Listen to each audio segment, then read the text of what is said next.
Salut à tous. L'OTAN n'est pas prête. Le problème reste le même. L'an dernier, en Estonie, lors d'un exercice militaire entre les forces conjointes de l'OTAN et l'armée ukrainienne, seulement quelques opérateurs de drones de l'unité Nemesis ont été capables de neutraliser un grand nombre de véhicules de l'OTAN. C'était une neutralisation simulée, bien sûr. Ils n'ont pas largué de vraies grenades, seulement des mannequins d'entraînement. Mais cela a suffi pour considérer l'exercice comme une victoire de quelques soldats ukrainiens contre les forces énormes et dominantes de l'armée conjointe de l'OTAN. Qu'il s'agisse d'une brigade ou d'un bataillon n'a pas vraiment d'importance. Ce qui compte, c'est ce que cela a révélé, de graves problèmes d'organisation au sein de l'armée actuelle de l'OTAN. L'OTAN n'est pas prête pour la guerre du XXIe siècle. Et c'est exactement le genre de réalité qu'on ne corrige pas avec un slogan de campagne imprimé sur une casquette rouge. Récemment, de nouveaux exercices militaires ont été menés avec l'armée ukrainienne et l'OTAN sur l'île de Gotland, stratégiquement importante.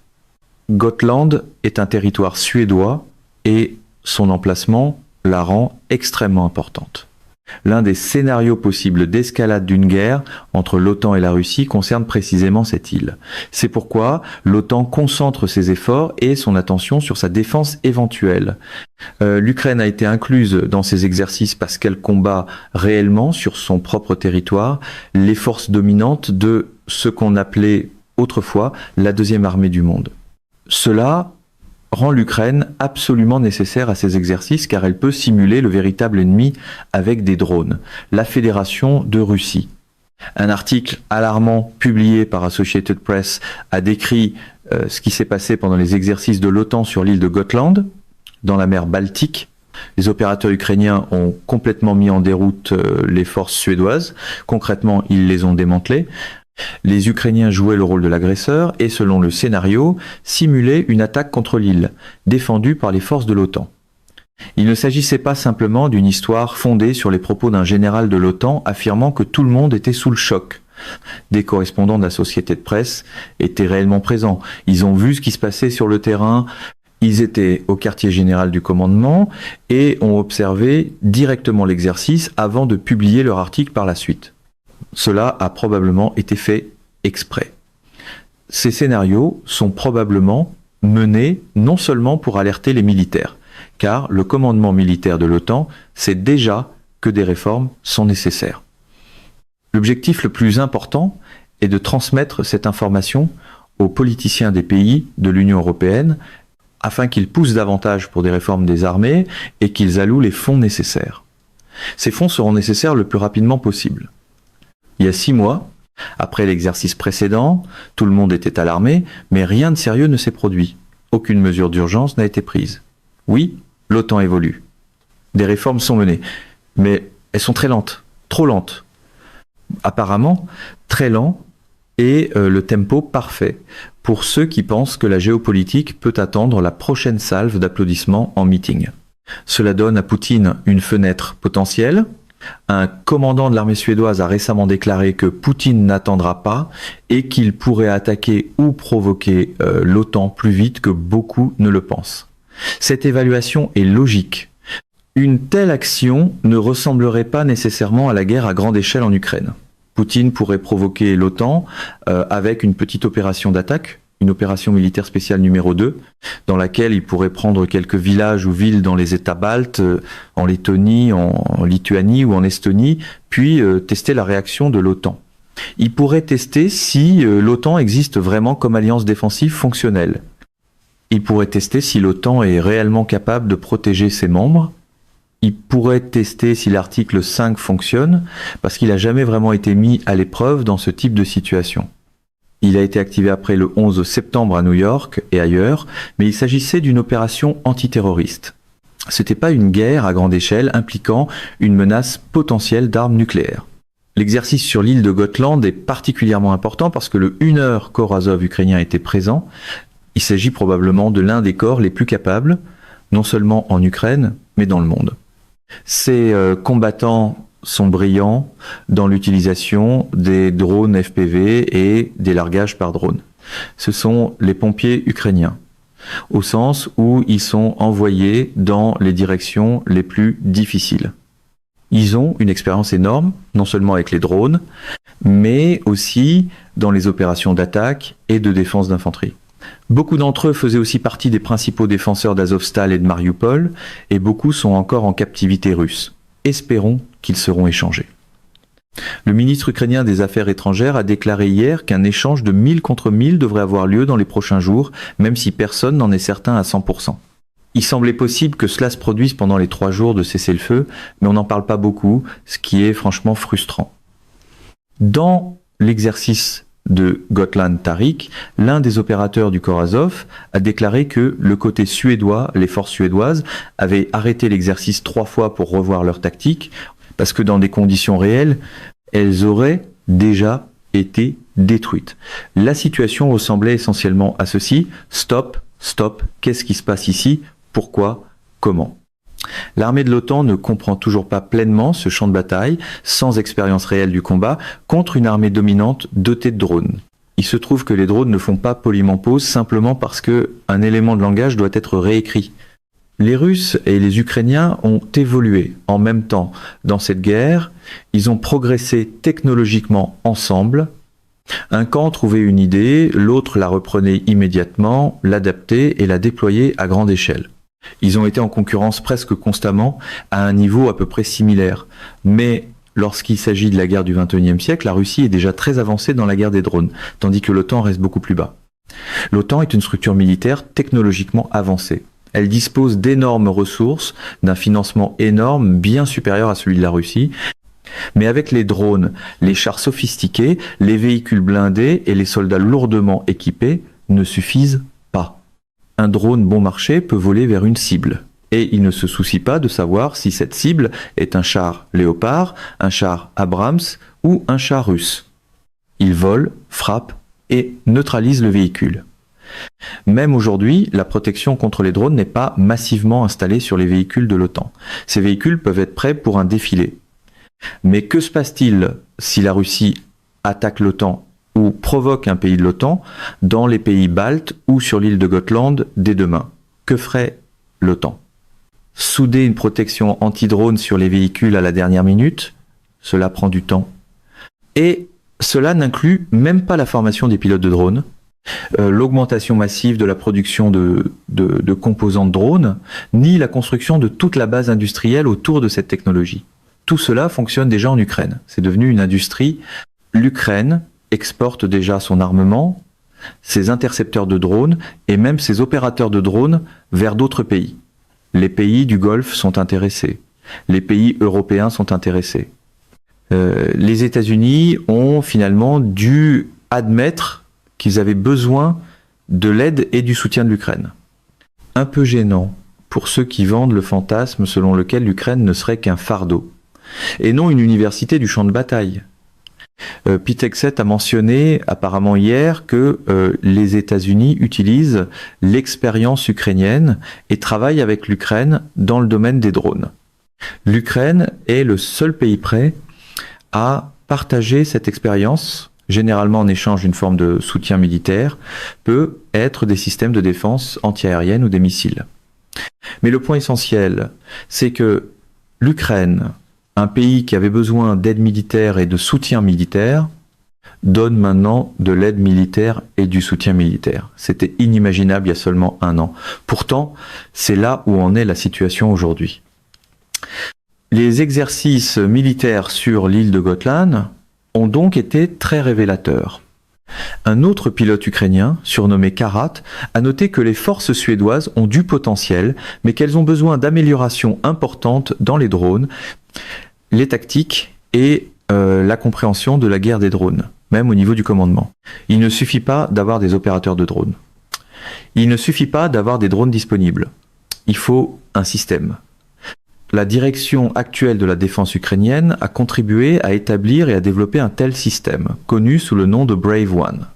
Il existe aussi le système de commandement Delta dans l'armée ukrainienne, où les informations venant du champ de bataille et des opérateurs de drones sont transmises directement au commandement militaire principal, et où tout est visible en direct sur des cartes. Cela ressemble à une présentation de volontaires montrée récemment, et cela ressemble presque à un jeu vidéo. Des moniteurs affichent les informations sur chaque unité et ces informations arrivent au commandant. L'OTAN dispose de quelque chose de ce genre seulement en partie, mais elle a besoin du même niveau d'intégration pour les drones. Le problème, c'est que tous les pays de l'OTAN ne disposent pas de ce type de système. Les États-Unis l'ont, le Royaume-Uni la peut être. Certains autres pays militairement avancés, comme l'Allemagne, on peut être aussi quelque chose de similaire. Mais des pays comme la Bulgarie et la Roumanie ne l'ont probablement pas. Même dans les États baltes, on peut se demander si de tels systèmes sont pleinement intégrés. C'est un problème majeur pour l'Union européenne. L'Europe a besoin de forces armées communes, de forces de l'Union européenne. L'Espagne, de façon surprenante, est arrivée avec cette initiative il y a 2 jours, même si elle est géographiquement loin de la menace la plus immédiate. Néanmoins, l'Espagne parle maintenant de la nécessité de forces armées conjointes. C'est une évolution intéressante. La réaction du commandant en chef des forces armées suédoises, le général Mikael Claesson, est également importante. L'orthographe de son nom peut être pas parfaite, mais son message était clair. Toutes les armées de l'OTAN doivent apprendre de toute urgence à mener des opérations de combat avec des drones comme le font les Ukrainiens. Selon lui, la manière la plus rapide de maîtriser la guerre moderne des drones est d'adapter directement l'expérience de l'armée ukrainienne. Les opérateurs ukrainiens ont démontré que les forces occidentales ne comprennent pas pleinement les réalités du combat moderne. Un pilote de drone ukrainien a ajouté plus tard que les forces occidentales ne peuvent toujours pas comprendre ce que c'est et qu'elles doivent le voir de leurs propres yeux. C'est frustrant, surtout parce que la situation géopolitique moderne montre que les États-Unis d'Amérique, la principale force de l'OTAN, pourraient ne pas protéger leurs alliés en cas d'escalade et de confrontation avec la Russie. C'est un très gros problème parce que la majorité des ressources de l'OTAN se trouvent aux États-Unis. Pendant des décennies, la politique américaine était essentiellement la suivante. L'Europe n'a pas besoin de s'armer parce que les États-Unis vont la protéger. Cette politique était compréhensible du point de vue américain. Même si les États-Unis et l'Europe sont alliés, pourquoi l'Amérique voudrait-elle d'un bloc de pays, d'une union mieux armée encore que les États-Unis? La concurrence peut exister même entre démocraties. Pendant des décennies, cet arrangement a fonctionné. Il y avait une coopération économique et une coopération militaire. Mais maintenant, Donald Trump dit que l'Europe est seule et qu'elle doit compter sur elle-même. Son attitude envers l'OTAN, c'est que l'Amérique a fait confiance à l'OTAN, qu'elle a trop aidé l'OTAN et que l'OTAN est incapable d'aider l'Amérique avec l'Iran. C'est un problème sérieux. Dans ce style de leadership, une alliance est apparemment sacrée jusqu'au moment où elle devient gênante en conférence de presse. Il semble presque certain que l'Amérique ne déploiera pas ses forces pour protéger l'Europe de la manière dont beaucoup d'Européens l'imaginent encore. Le meilleur scénario possible est que l'Amérique aide l'Europe avec une certaine assistance militaire en vendant des armes, et non en les partageant directement comme elle l'a fait pour l'Ukraine sous l'administration Biden.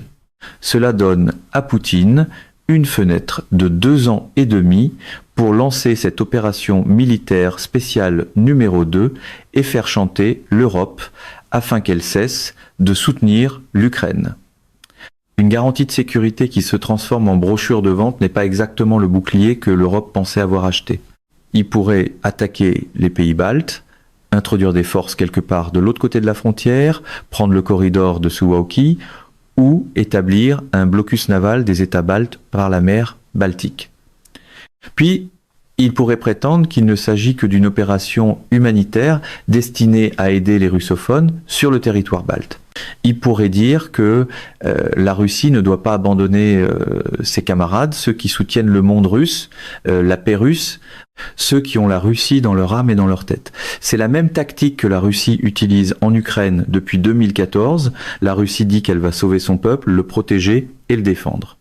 Mais ce qu'elle fait réellement, c'est détruire complètement l'Ukraine, surtout les régions russophones. Avant la guerre, beaucoup de gens dans ces régions étaient corrects avec la Russie. Certains avaient même de la sympathie pour la Russie. Maintenant, beaucoup d'entre eux détestent la Russie plus que quiconque parce que leurs maisons ont été dévastées et que leurs proches ont été tués. Ce qui se passe en Ukraine est terrible. Espérons que cela ne se produira pas en Europe. Mais pour que cela ne se produise pas, l'Europe doit être prête à ce scénario potentiel. Chaque exercice militaire, chaque entraînement avec l'Ukraine montre encore et encore que l'OTAN n'est pas prête. L'OTAN dort. On comprend pourquoi ces généraux crient déjà haut et fort à Associated Press et à tous ceux qui pourraient écouter. Le message, c'est que les réformes étaient nécessaires hier, pas demain. Attendre une décennie pour introduire des réformes militaires significatives ne suffit pas. Les réformes substantielles des armées ne sont pas populaires. Les gens veulent de l'argent ici, de l'argent là, mais il y aura plus d'économies à protéger si l'OTAN peut être facilement minée par la Russie. Le risque de dépendre du parapluie de sécurité de l'OTAN tout en échouant à se préparer est beaucoup plus élevé que la perte temporaire de prospérité dans certains secteurs économiques. La crise mondiale est toujours en cours. Elle dure depuis 2008 et les réformes des armées ne sont pas populaires auprès des civils. Mais les gens ont tendance à oublier ce qui se passe en ce moment en Europe. Il y a une guerre immense, la plus importante depuis la Seconde Guerre mondiale, et des centaines de milliers de personnes meurent. Pour beaucoup de gens qui vivent en Europe, cela peut donner l'impression que tout se passe quelque part très loin. Aujourd'hui, oui, cela se passe en Europe de l'Est, à la frontière avec la Russie. Mais si l'OTAN est minée, la guerre peut arriver partout. C'est le pire résultat possible, mais il est possible. Aucune bravade télévisée ne peut transformer le somnambulisme stratégique en dissuasion. La réaction des généraux de pays comme la Suède, la Finlande et les États baltes montre le niveau d'alarme. Ils crient essentiellement qu'ils ont besoin d'infrastructures et de soutien militaire venant de leurs propres économies. Mais les bureaucrates dorment encore. Il y a aussi une tendance dans les pays européens à élire des forces politiques étranges. La Hongrie en a été un exemple remarquable. Au Royaume-Uni, Reform UK et Nigel Farage montent. En Allemagne, l'AfD est un problème sérieux. Il est douteux que de telles forces soutiennent correctement leurs propres armées. Au moins en partie, elles ressemblent à des marionnettes russes et l'AfD ressemble ouvertement à de la propagande russe. Nigel Farage a un peu changé sa rhétorique parce qu'il a été accusé d'être pro-russe et qu'il veut se débarrasser de cette image. Il dit maintenant que Zelensky est correct, que Zelensky est acceptable. Il y a quelques mois, il a même publié un tweet soutenant l'Ukraine et critiqué Donald Trump pour avoir poussé l'Ukraine vers la capitulation en cédant les territoires ukrainiens du Donbass. C'était surprenant, même Nigel Farage disant cela, mais la politique, c'est la politique. Aujourd'hui, ils disent une chose, demain une autre. La direction générale de ces partis reste claire. Isolement, euroscepticisme et concentration uniquement sur des sujets populistes. Les réformes des armées ne sont pas populaires. Pourquoi avoir la guerre ? Pourquoi financer la guerre? Pourquoi ne pas avoir la paix avec la Russie? Mais la Russie ne veut pas la paix. Si la Russie est plus forte que n'importe qui d'autre sur la partie européenne du continent, elle pourrait avancer. Le seul moyen d'arrêter la Russie est de l'arrêter physiquement, comme l'Ukraine le fait maintenant. La paix, dans ce style de propagande, signifie souvent demander à la victime de rendre l'agresseur plus confortable. La Russie ne peut pas aller plus loin en Ukraine parce qu'elle y est arrêtée. Mais en Europe, la Russie pourrait voir davantage de gains potentiels dans des conquêtes territoriales et dans le chantage contre les pays de l'OTAN, surtout parce qu'ils sont sous-développés en matière d'armées de drones. La Russie est mieux préparée à une confrontation du XXIe siècle, elle dispose encore de réserves et de ressources, elle a Rubicon, une unité de drones avancée, elle a le soutien de la Chine, donc potentiellement la Russie pourrait faire des choses très dures dans des pays européens voisins. Ces exercices militaires avec l'Ukraine sont des signaux d'avertissement pour l'Europe et d'abord pour les politiciens européens qui doivent comprendre quelles menaces pourraient les attendre en cas d'escalade. Les politiciens européens comprennent probablement la menace, mais comme le sujet n'est pas populaire et qu'ils veulent être réélus, ils ne sont pas prêts à changer. Les politiciens peuvent partir. Ils peuvent aller ailleurs en Europe ou dans d'autres endroits facilement. Peut être que les dirigeants de premier plan resteront, mais les bureaucrates et certains responsables, surtout les responsables corrompus, sont comme des corporations transnationales. Ils sont généralement pas vraiment affiliés à un pays particulier au-delà de l'endroit où ils vivent et de la langue qu'ils parlent. C'est tout. Ils pensent autrement. Seule leur propre vie compte. Malheureusement, c'est vrai dans de nombreuses sociétés. Avec seulement quelques exceptions, il y a quelques signes positifs. Il y a quelques jours, Boris Pistorius, le ministre allemand de la Défense, s'est rendu en Ukraine et les deux parties ont convenu d'établir une production commune de drones à longue portée et à plus courte portée avec l'Ukraine. Les drones sont en développement. Les drones sont l'avenir. Mais le rythme reste lent. Pour l'Ukraine, la guerre est existentielle. Donc l'Ukraine doit absolument tout miser sur le développement de la composante drone de son armée. Pour l'Europe, la guerre est encore perçue comme quelque chose qui se passe ailleurs. Pour l'instant, elle est en Ukraine, mais au moment où l'Europe comprendra réellement le danger, il sera être trop tard.